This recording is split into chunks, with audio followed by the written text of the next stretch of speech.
ഹരി ശ്രീ ഗണപതയേ നമ. അവിഘ്നമസ്തു. ആ സമയത്ത് ഹണിമൂൺ ടൈപ്പ് എന്തെങ്കിലും ഇതൊക്കെ ഉണ്ടായിരുന്നു? ഹണിമൂൺ പോയിട്ട് എങ്ങനെയാ മുന്നോട്ട് പോകണ്ടേ, എങ്ങനെയാ മുന്നോട്ട് പോകണ്ടേന്ന് പറഞ്ഞിരിക്കുമ്പോൾ അത് തന്നെയല്ല, അതൊന്നും അന്നൊരു സിസ്റ്റം അല്ല. ഇത് നമ്മുടെ നാട്ടിൻപുറത്ത് ഏതാണ്ട് നാട്ടിൻപുറം പോലെ തന്നെ ഉള്ളു. ആലപ്പുഴ ഉള്ളു ഇച്ചിരി പട്ടണം എന്ന് പറയുന്നത് അമ്പലപ്പുഴ അപേക്ഷിച്ച് നോക്കുമ്പോൾ. അങ്ങനെയൊന്നുമില്ല. പിന്നെ ഇപ്പം ഇന്നലെ നീ ചോദിച്ചാൽ നോർത്ത് ഇന്ത്യയിലൊക്കെ ആണെങ്കിൽ എല്ലാ രീതിയിലും ആളുകൾ അങ്ങനെയുള്ള എല്ലാ സൗഭാഗ്യങ്ങളും അല്ലെങ്കിൽ സൗകര്യങ്ങളും ഒക്കെ അനുഭവിച്ച് തന്നെയാണ് ജീവിച്ചിട്ടുള്ളത്. നമ്മുടെ നാട്ടിൻപുറത്ത് അതിനൊന്നുള്ള ഇതില്ല. ജോലി സ്ഥലങ്ങളില്ലല്ലോ മക്കളെ, അത്ര വലിയ ജോലികളൊക്കെ നോക്കിയിട്ട് നമുക്ക് പൈസ ഏൺ ചെയ്ത് നമുക്ക് ഇപ്പോൾ ഓരോ മാസത്തിൽ എവിടെയാ റിസോർട്ട്, എവിടെയാ നമുക്കൊന്ന് പോകണ്ടേ തപ്പിയടക്കം. ഇപ്പം അതൊന്നും ചിന്തിക്കാൻ പോലും പറ്റത്തില്ല. ഊട്ടി ഇതിലൊക്കെ കയറി കഴിഞ്ഞപ്പോൾ എല്ലായിടത്തും പോയി മക്കള്. ഊട്ടി, കൊടൈക്കനാൽ, എവിടെയൊക്കെ പോകാം അവിടെ എല്ലാം പോകേണ്ട സ്ഥലങ്ങളിലെല്ലാം പോകാൻ ആദ്യം പേര് കൊടുക്കാൻ. ആരെങ്കിലും പോകുന്നുണ്ടോ നമ്മൾ ഇന്ന സ്ഥലത്തേക്ക് പോകാൻ പ്ലാനിടെന്ന് പറഞ്ഞാൽ ആദ്യത്തെ പേര് അപ്പൂപ്പൻ്റെ ആയിരിക്കും. And family. പോയിട്ടില്ലായിരുന്നല്ലോ, അത് കാരണം പോകാൻ ഇഷ്ടം. അപ്പം നമ്മളെയൊക്കെ കൊണ്ടുപോയാലും വലിയ സന്തോഷം. നമ്മൾ ഒരുമിച്ചല്ലേ. പക്ഷെ തന്നെ മക്കളെയും വിടത്തില്ല, ആരെയും വിടത്തില്ല. ഇതിപ്പോൾ ഇവരൊക്കെ കോളേജിൽ നിന്നൊക്കെ പോവുകയാണെങ്കിൽ വേണ്ടെന്ന് പറയാം. ഞാൻ കൊണ്ടുപോകുന്നുണ്ടല്ലോ എല്ലായിടവും. പക്ഷെ എല്ലായിടവും നമ്മളെ കൊണ്ടുപോയിട്ടുമുണ്ട്. മൈസൂർ, ബാംഗ്ലൂർ, ചെന്നൈ, ഹൈദരാബാദ് എല്ലായിടവും കൊണ്ടുപോയിട്ടുണ്ട്. ഈ സൗത്ത് ഇന്ത്യയിലെ സ്ഥലങ്ങളിലെല്ലാം ഇവർ പോവുകയായിരുന്നു. 10, 12, 15 ദിവസമൊക്കെ പോയിട്ട് വരും. അല്ലാതെ 3-4 ദിവസമല്ല, അല്ലാതെ തന്നെ പോകും. അത് ഞാൻ നേരത്തെ പറഞ്ഞാൽ ഈശ്വര നിശ്ചയത്തിൻ്റെ ഏജ് ബാർ കഴിഞ്ഞിട്ടായിരുന്നു സെൻട്രൽ ഗവൺമെൻറ്റിൽ ജോലിക്ക് കയറിയത്. 35 അന്നത്തെ ഏജ് ബാർ. 35 വയസ്സ് കഴിഞ്ഞവർക്ക് അപ്ലൈ ചെയ്യാൻ പോലും ഇതില്ല, യോഗ്യതയില്ല. പക്ഷേ അപ്പൂപ്പൻ കയറുന്ന 36, 37 വയസ്സിലാണ്. കാരണം അവർ ഒരുമിച്ച് എടുക്കുകയല്ലായിരുന്നു, ഇൻ്റർവ്യൂ നടത്തിയെടുത്താലല്ലോ. ഈ ഒരു വിങ്ങിനെ, കയർബോർഡിൻ്റെ ഈ കയറിൻ്റെ വിങ് അതിനെ അതുപോലെ എക്സ്പോർട്ട് ഇൻസ്പെക്ഷൻ ഏജൻസിയിലേക്ക് എടുക്കുകയായിരുന്നു. അത്ര എല്ലാ സ്റ്റാഫിനെയും ഒരുമിച്ച്. അപ്പോൾ പിന്നെ അവിടെ ഏജ് എന്താ പറയാനില്ല. അപ്പോൾ എൻ്റെ അച്ഛന് കൈ നോക്കിയിട്ട് പറഞ്ഞായിരുന്നു, ഷിപ്പുമായിട്ട് ബന്ധമുള്ള ജോലിക്ക് ആണല്ലോ ഇത് കാണുന്നത്. ഇവിടെ എനിക്കവിടെ ഷിപ്പുമായിട്ടുള്ള എന്തുവാ ഷിപ്മെൻറ്റിനെല്ലാം ചെയ്ത ആളല്ലേ, അപ്പോൾ അതുമായിട്ട് ബന്ധം വന്നില്ലേ. ഇതിനകത്തൊക്കെ ഷിപ്മെൻറ്റിനൊക്കെ ക്വാളിറ്റി കൺട്രോളിലെ ഓഫീസറായിട്ടല്ലേ പോകുന്നത്. അപ്പം പിന്നെ ആ ഒരു ബന്ധം വന്നു. പിന്നെ പറഞ്ഞു, സെൻട്രൽ ഗവൺമെൻറ്റിൻ്റെ വല്ലതും അപ്ലൈ ചെയ്തിട്ടിട്ടുണ്ടോ? ഇല്ല. ഇല്ലെങ്കിലും ഗവൺമെൻറ്റിൻ്റെ പൈസ വാങ്ങിക്കാനുള്ള അർഹത ഈ കൈക്കുണ്ട്, ഈ കൈരേഖ അങ്ങനെ പറയുന്നത് എന്ന് പറഞ്ഞു. അതിനൊട്ടും സാധ്യതയില്ല എന്ന് പറഞ്ഞു. പക്ഷേ ഈ 37-ാമത്തെ വയസ്സ് ഈ ജോലി കിട്ടുന്ന ആർക്കെങ്കിലും അറിയാം? 37 വയസ്സുണ്ടെന്ന് അപ്പം പിന്നെ അമ്മതേക്ക് ജോലി കിട്ടുമ്പോൾ.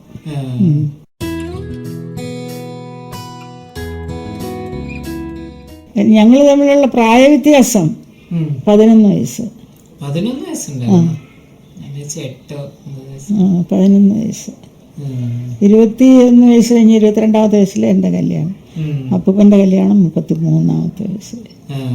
11 വയസ്സിൻ്റെ വ്യത്യാസം. പിന്നെ ഞങ്ങളുടെ രണ്ടുപേരുടെയും നാളൊന്ന്. അങ്ങനെ പല പല ചേർച്ചകളും ഉണ്ടായിരുന്നു എൻ്റെ കൂട്ടത്തിൽ. പക്ഷെ വയസ്സും അന്ന് ഈ 11 വയസ്സ് കൂടുതലല്ല. നമ്മുടെ പടിഞ്ഞാറേതിലെ അവരില്ലേ, എന്തുവാ നേരെ സായുജ്യത്തിലെ അവർ തമ്മിലുള്ള വ്യത്യാസം 15 വയസ്സാണ്.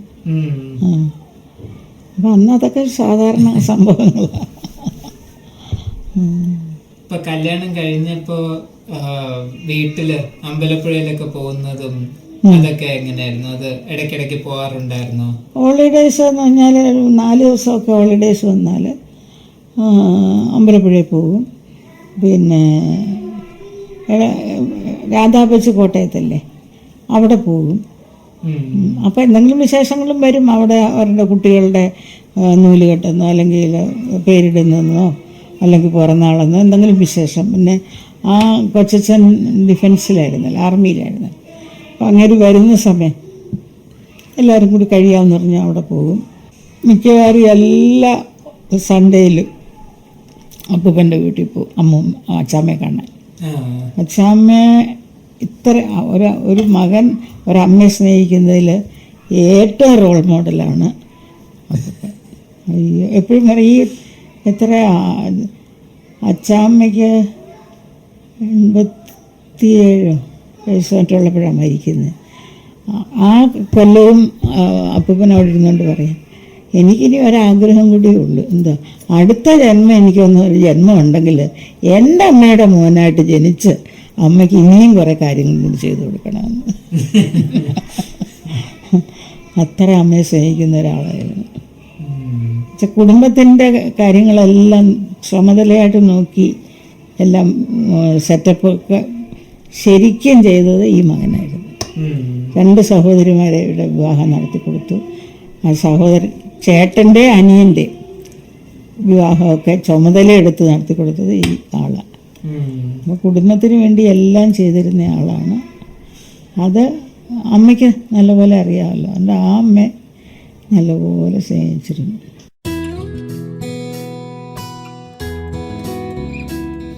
അപ്പൂപ്പൻ്റെ ഇത് പറയുകയാണെങ്കിൽ സംസാരത്തിൽ വലുതായിട്ട് സ്നേഹം പ്രകടിപ്പിക്കാൻ അറിഞ്ഞൂടാ. സംസാരത്തിൽ ഇങ്ങനെ നല്ല നന്നായിട്ട് പറഞ്ഞൊക്കെ ആരെയും അറ്റാച്ച്മെൻ്റൊന്നും തോന്നത്തില്ല.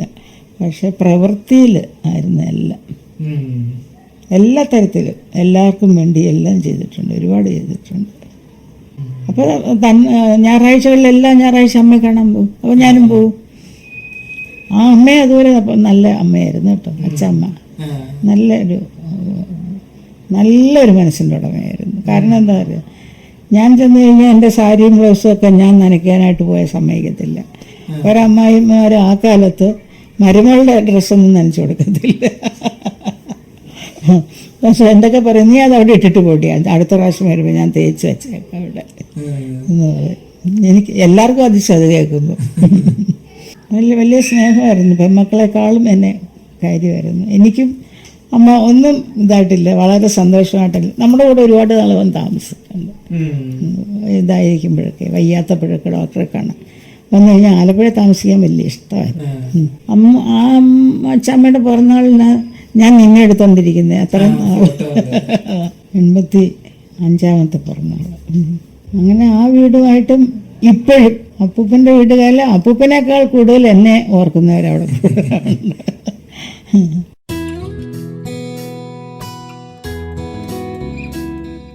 അപ്പൊ അമ്മമ്മ കല്യാണം കഴിഞ്ഞിട്ട് കാര്യ വീട്ടിലേക്ക് പോകുന്നത് കുറവായിരുന്നോ, അതോ ഏതെങ്കിലും സ്പെഷ്യൽ ഒക്കേഷനിലൊക്കെ പോയിക്കൊണ്ടിരിക്കുമായിരുന്നോ കാര്യ വീട്ടിലേക്ക്? അമ്പലപ്പുഴ വീടെന്ന് പറയുന്നത് ഒരുപാട് ദൂരെ അല്ലല്ലോ മക്കളെ. എന്താണ്ട് ഒരു 16 കിലോമീറ്ററൊക്കെ ഉള്ളൂ. പിന്നെ വാഹന സൗകര്യങ്ങളൊന്നും നമുക്കന്ന് നമ്മുടേതായ ഒന്നും ഇല്ലായിരുന്നു. ബസ്സിലൊക്കെ പോകണം. പോകും. വിശേഷങ്ങൾ, ഓണം, വിഷു, തിരുവാതിര, പിന്നെ അതുപോലെയൊക്കെ അമ്പലത്തിലെ ഉത്സവം, കളഭം, 12 കളഭം, അങ്ങനെയൊക്കെയുള്ള അപ്പൂപ്പൻ്റെ നിർബന്ധമാണ്. അമ്പലപ്പുഴ അമ്പലത്തിൽ വിശേഷം അവിടെ പോയി തൊഴുതിട്ട് വരണം.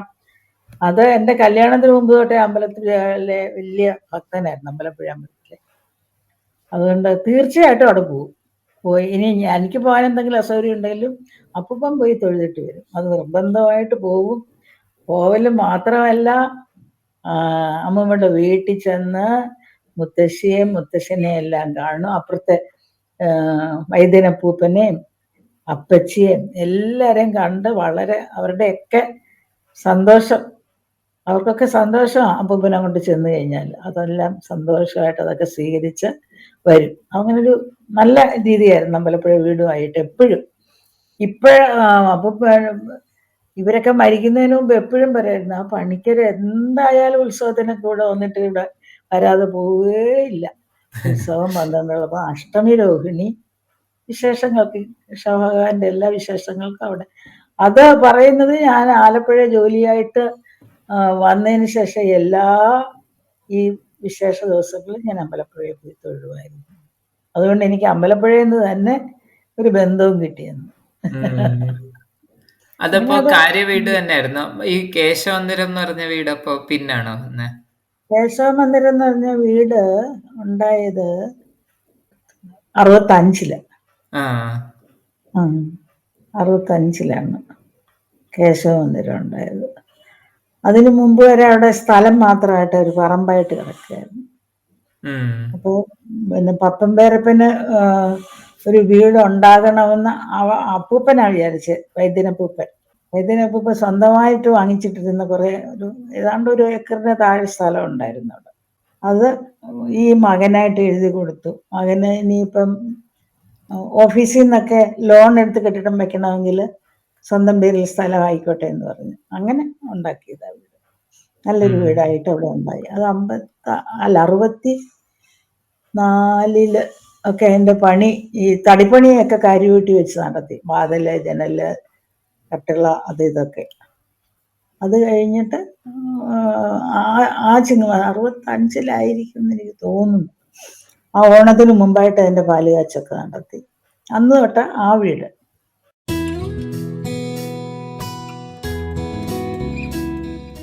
ഞാൻ 63-64 തൃശ്ശൂർ ട്രെയിനിങ്ങിന് പോയിരിക്കുകയായിരുന്നു. 63-64 ഇയറിൽ ടീച്ചേഴ്സ് ട്രെയിനിങ്. അതിന് ഗവൺമെന്റിന്റെ സെലക്ഷനെയാണ് നമുക്ക് അഡ്മിഷൻ കിട്ടുന്നത്. അപ്പം അങ്ങനെ നമ്മൾ അപ്ലൈ ചെയ്തപ്പം ഗവൺമെന്റിൽ നിന്ന് കിട്ടി സെലക്ട്. മോൻ എന്നെ അവിടെ കൊണ്ടുപോയത് ഓർക്കുന്നില്ലേ? ഞാൻ ട്രെയിനിങ് കോളേജ് ഫോട്ടോ ഒക്കെ എടുത്തായിരുന്നു നമ്മള്. ഫോട്ടോ ഒക്കെ എടുത്തത്. ആ ഫോട്ടോ ഒക്കെ എവിടെയാണോ എന്തോ ഇപ്പൊ എനിക്ക് ഓർമ്മ പോലെ ഇല്ല. എന്റെ പ്രിൻസിപ്പാളിനെ തൊഴുതോണ്ട് ഞാൻ നിൽക്കുന്ന ഫോട്ടോ ഒക്കെ ഉണ്ടായിരുന്നു. നമ്രതയുടെ ഐഡിയ ആയിരുന്നു അത്. നന്നായി. അത് മനസ്സിൽ എന്ത് തന്നെ സന്തോഷം തോന്നി ആ സമയം. എന്റെ പ്രിൻസിപ്പാളിനാണെങ്കിൽ അവർക്ക് പിന്നെ കുട്ടികളില്ല, മാരീഡാണ്, പക്ഷെ കുട്ടികളില്ലായിരുന്നു. അത് കാരണം പഠിക്കാൻ വരുന്നവരോടൊക്കെ അവരുടെ മക്കളെ പോലെയായിരുന്നു സ്നേഹിക്കുന്നത്. അപ്പൊ ഈ പ്രേയറിനൊക്കെ എപ്പോഴും ഞാനുണ്ടാവും. എവിടെയും മോർണിംഗ് പ്രേയറിന് എന്ത് കാര്യത്തിനും ഉണ്ടെങ്കിൽ സ്റ്റേജിൽ കയറുന്നതിനൊക്കെ അവിടെയും പോയി സ്റ്റേജിലെല്ലാം പരിപാടികളൊക്കെ ചെയ്തിട്ടുണ്ട്. ഒരു 10 കന്യകകൾ എന്ന് പറഞ്ഞ ഒരു നൃത്ത നാടകം, അത് ഇവരുടെയാ. കോൺവെന്റ് സിസ്റ്റേഴ്സ് ഉണ്ടായിരുന്നു, 11 പേരുണ്ടായിരുന്നു ഞങ്ങളുടെ കൂടെ, ഞങ്ങളുടെ ക്ലാസ്മേറ്റ്സ് ആയിട്ട്. അപ്പൊ അവരാണ് യേശുക്രിസ്തുവിനെ സ്നേഹിക്കുന്നതായിട്ട് കാഴ്ച. 5 പേര് പിന്നെ വലിയ വിശ്വാസമില്ലാത്ത കന്യകമാര്, 5 പേര് ഭയങ്കര വിശ്വാസമുള്ള കന്യകമാര്, അങ്ങനെ 10 കന്യകകൾ. അതിൽ ആ വിശ്വാസമുള്ള കന്യകളുടെ കൂട്ടത്തിലായിരുന്നു ഞാൻ. ആ ഒരു ഫോട്ടോ ഒരു ആൽബത്തിൽ എന്തോ ഇല്ലേ അമ്മമാരില് ഡ്രസ്സപ്പ് ഒക്കെ ആയിട്ടിരിക്കുന്നത്. അങ്ങനെ അപ്പൊ ആ ടീച്ചറിനെ അതുപോലെ വാത്സല്യമായിട്ടല്ലേ അവര് ഞങ്ങളെയൊക്കെ. അതുകൊണ്ടാണ് ഞാൻ പറഞ്ഞ മോനെ അവിടെ പോകണം, ടീച്ചറിന്റെ ഫോട്ടോയുടെ മുമ്പിൽ പോകണം എന്നൊക്കെ പറഞ്ഞാൽ അത് പോവുകയും ചെയ്തു നമ്മള്.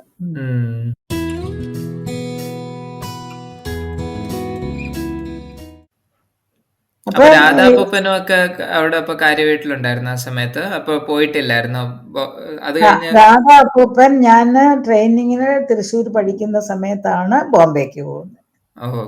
ഞാൻ തൃശ്ശൂർ റെയിൽവേ സ്റ്റേഷനിൽ പോയി അവനെ മീറ്റ് ചെയ്തു. ട്രെയിനിങ് കോളേജിൽ നിന്നാണ് ഞാൻ റെയിൽവേ സ്റ്റേഷനിൽ പോയി കുറെ ഓറഞ്ചും മുന്തിരിയൊക്കെ വാങ്ങിച്ചാണ് ട്രെയിനിൽ കൊണ്ട് കൊടുത്ത് അങ്ങോട്ടും ഇങ്ങോട്ടും കെട്ടിപ്പിടിച്ച് കരയൊക്കെ ചെയ്ത് പോകുന്നത്. ആദ്യമായിട്ട് അവൻ പോകുമല്ലേ. വയസ്സും പ്രായമൊക്കെ എല്ലാവർക്കും കുറവല്ലേ മോനെ. അപ്പം രാധാകൃഷ്ണന് 20 വയസ്സ് കാണുമോന്ന് തന്നെ സംശയമാണ്. പോയത് കണ്ണനപ്പൂപ്പിനെ ഓർമ്മയുണ്ടോ എനിക്ക്? പപ്പമ്പേരപ്പന്റെ നേരെ ഇളയ ബ്രദർ. അവരുടെ ഭാര്യയുടെ ആങ്ങള ബോംബെയിലെ ജോലിയായിരുന്നു. ഇവന് പഠിത്തമെല്ലാം കഴിഞ്ഞിട്ടിരിക്കുക, ജോലിയൊന്നും ആയിട്ടില്ല രാധ മാമന്. അപ്പം കണ്ണച്ചേട്ടനാ പറഞ്ഞത് കുറുപ്പ് പോകുമ്പോൾ ഇവനെ കൂടി ഒന്ന് ബോംബെ കൊണ്ടുപോയിക്കോളാൻ പറഞ്ഞു. എന്നിട്ട് അവിടെ വല്ല ജോലിക്കൊക്കെ അപ്ലൈ ചെയ്യാമല്ലോ, അവിടെയൊക്കെ ഇപ്പോൾ ടെക്നിക്കലായിട്ടും കമ്പനികളൊക്കെ ഇഷ്ടം പോലെ. അങ്ങനെയാണ് അവന്റെ പോക്കും അവന്റെ ജീവിതത്തിന്റെ തുടക്കം, രാധമാമന്റെ.